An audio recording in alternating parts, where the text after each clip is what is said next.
conversation was basically a way to grunt at each other what we wanted, though I still know people who do that today. Most of us communicate through 1,000 different technologies with incomplete sentences, short words which are shortened even further, and about a bajillion made-up words. Now, I don't want to offend you.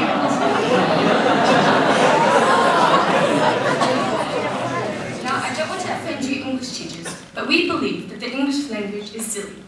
Now, before you start deciding to pile essays on us for revenge, we are not saying that books and poems should be wiped out. We are just saying that the spelling and pronunciation of words are quite complex and make English much less fun than English teachers always tell us that it is. For the younger generation, I understand the need to shorten your words. I mean, it is sometimes very difficult to say oh my god instead of OMG, which, by the way, is the same number of syllables. And it is excruciatingly painful to just laugh instead of saying LOL. To give an example, imagine you meet your friend at school. What do you say? Definitely not good day like the people living 100 years ago, when speech only existed to compliment and please. Now it seems like people have no hesitation in throwing in a couple of words or two that might not be so nice. Why can't we return to that age of politeness and refinement? So returning to the previous question, what do you say when you come to school in the morning? Maybe hi, or morning, or maybe even sup. What happened to what's up? What's with this unrequited search for ultimate simplicity by contracting everything you say in 1,000 different ways? When on MSN, people compose messages incomprehensible to others, as if teens are writing in a formulated Have you ever looked back?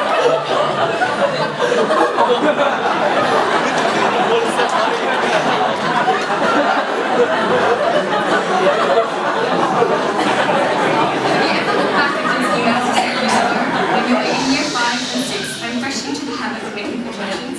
I have even realized that some of the words I tried to contract ended up being harder to type than the normal word. I also used to write the first letter of words in my diary, so instead of writing I had a great day, I would have written IHAGD, and now I have absolutely no idea what I was saying, and it looks like my English as a child was atrocious.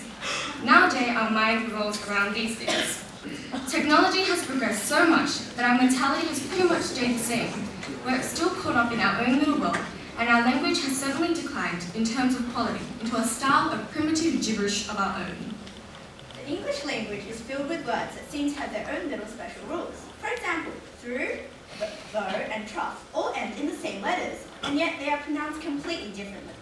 Now, if these words are spelled differently or pronounced at least more similarly, wouldn't it be easier for children and foreigners to learn English? Now, for all of you who have parents who came from a different country, you may be able to appreciate how difficult it would be to learn a completely new language. For example, glockenspiels are those worst-for-wear instruments in our music department, but a German person in Australia would almost certainly expect it to be housed in a tower and over 100 tons in weight. To come to a new country is difficult enough, but to have to learn a new language that has several meanings and pronunciations for one word, well, that must be plain annoying.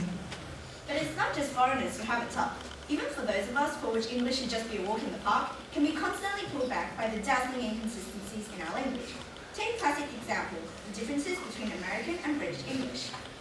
You'd think a little regional variation is expected, but I don't understand why they're called jam jelly. It seems utterly unnecessary and definitely confusing for tourists. If you walked into a deli in the US and asked for a jam sandwich, you definitely wouldn't want bread piled high with gooey, molten, disgusting jelly. And even changing a profession can result in you having to learn a whole new strand of English. For example, many people aspire to be a reporter or journalist. You know, going out and being in the middle of things, appearing pretty well. But what if you had to